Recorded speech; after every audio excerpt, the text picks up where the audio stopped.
नमस्कार, capital TV Bihar देख रहे हैं आप। मैं हूं राधिका राज। बिहार की राजनीति में तेजस्वी यादव को हर दिन घसीटा जा रहा है, लेकिन तेजस्वी का अब तक कोई बयान नहीं आया है। उनकी भूमिका को लेकर जो सवाल उठ रहे हैं वो अचानक नहीं है।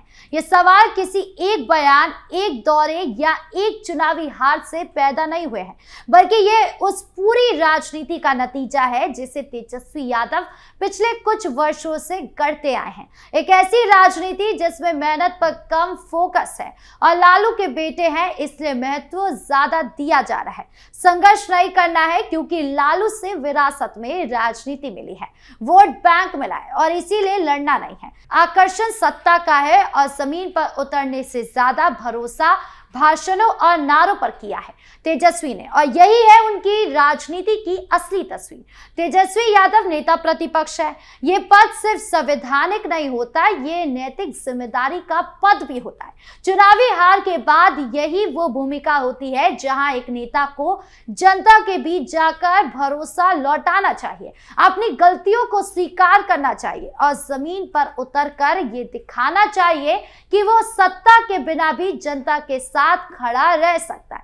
लेकिन बिहार ने इसके ठीक उलट तस्वीर देखी। जिस वक्त तेजस्वी यादव को गांव-गांव, गली-गली जाकर लोगों से मिलना चाहिए था, उसी वक्त वो विदेश यात्रा पर निकल जाते हैं। सवाल यही है कि क्या तेजस्वी को जनता तब भी याद आती है जब मुख्यमंत्री की कुर्सी मिलने की संभावना दिखती है? तेजस्वी यादव की राजनीति का सबसे बड़ा विरोधाभास यही है।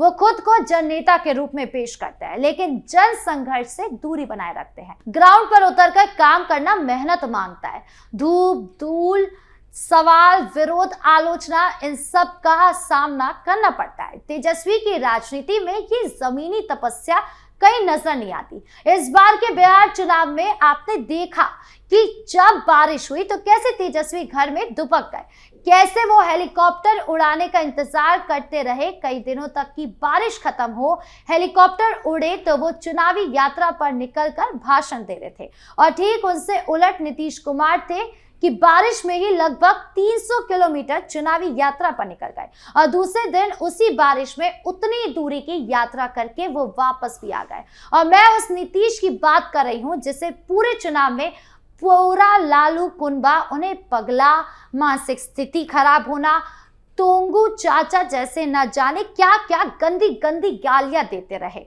तो तेजस्वी के राजनीतिक व्यवहार में ये साफ दिखाता है कि वो सत्ता में रहकर राजनीति करना चाहते हैं, संघर्ष वो नहीं करना चाहते। यही वजह है कि सत्ता छीनते ही वो ऐसे व्यवहार करने लगते हैं जैसे राजनीति से ही संन्यास ले लिया हो। राजनेताओं के मामले में कम से कम चुनावी हार के बाद विदेश यात्रा को सिर्फ निजी दौरा कहकर टाला नहीं जा सकता। राजनीति में प्रतीक बहुत मायने रखते हैं। जब बिहार की जनता ने भरोसा नहीं जताया, तब नेता प्रतिपक्ष का बिहार छोड़कर जाना एक क्लियर मैसेज देता है कि हार के बाद आत्ममंथन की बजाय पलायन को चुना गया।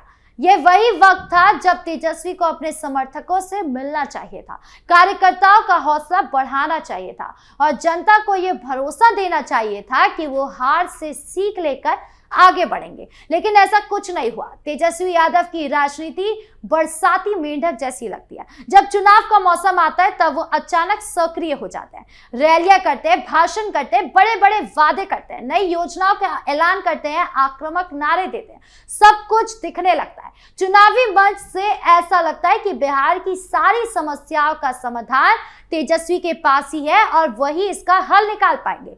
जीविका दीदियों को परमानेंट कर देंगे, सरकारी नौकरी देंगे, 30,000 रुपए प्रति माह देंगे, हर परिवार के एक सदस्य को नौकरी देंगे, 200 यूनिट बिजली देंगे। और ये सब करना नहीं था, बस जनता को गुमराह करना था ताकि किसी तरह से बिहार के मुख्यमंत्री बन जाए। मैं ये बातें इसलिए कह रही हूँ क्योंकि करना होता तो 3.25 लाख के बिहार के बजट में 40-50 लाख करोड़ रुपए की चुनावी घोषणाएं नहीं कर देते। लेकिन जैसे ही चुनाव खत्म होते हैं, वैसी तेजस्वी की ऊर्जा, आक्रामकता और बिहार अधिकार यात्रा जैसे कथित इवेंट गायब हो जाते हैं।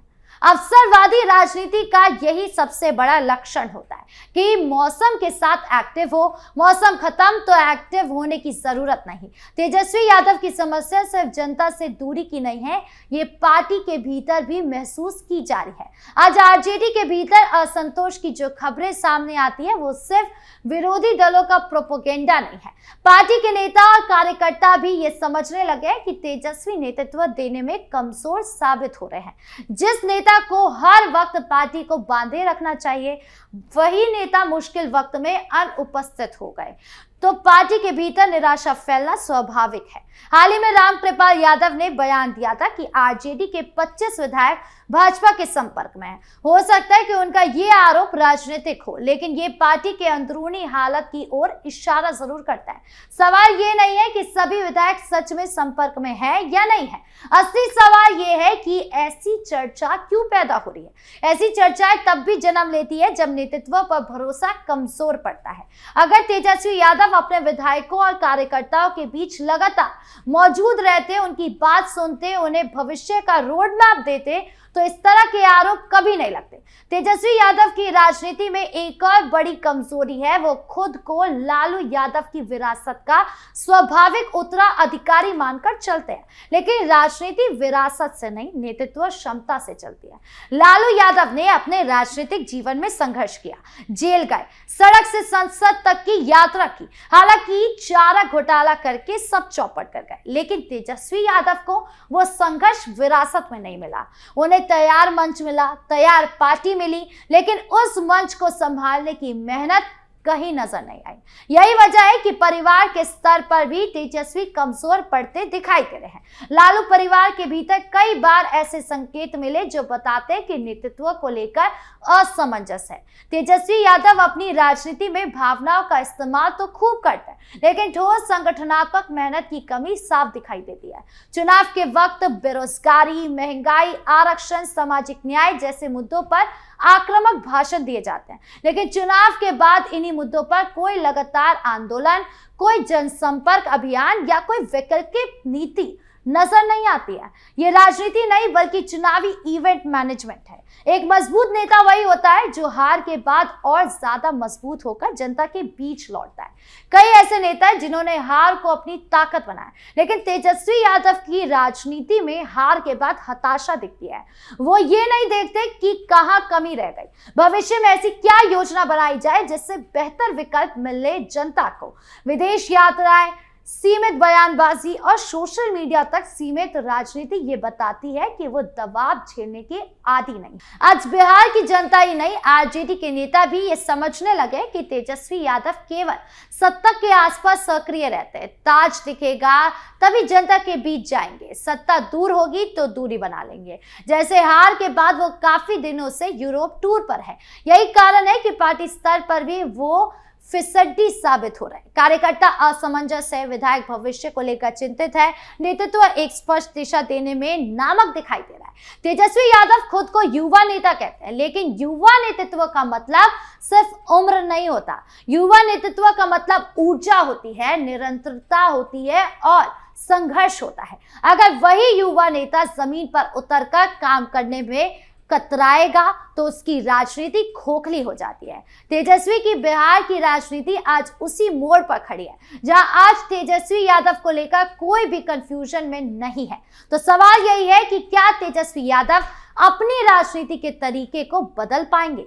क्या वो चुनावी मौसम के नेता में संघर्षशील जननेता बन पाएंगे या फिर उनकी राजनीति बरसाती मेंढक की तरह ही सीमित रह जाएगी? मतलब कि चुनाव आया तो शोर, चुनाव गया तो खामोशी।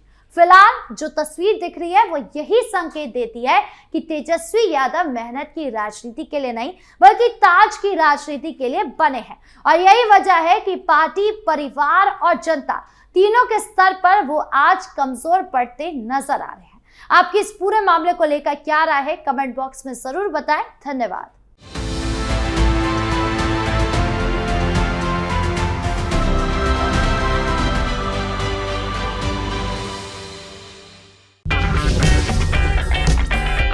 अगर आपको हमारा वीडियो पसंद आया हो तो इसे लाइक करें, हमारे चैनल को सब्सक्राइब करें और हाँ, बेल आइकन दबाना ना भूलें। ताकि आप तक हमारे वीडियो की नोटिफिकेशन पहुंचती रहे। आप अपना सुझाव हमें कमेंट बॉक्स में दे सकते हैं। हमारे साथ जुड़ने के लिए शुक्रिया।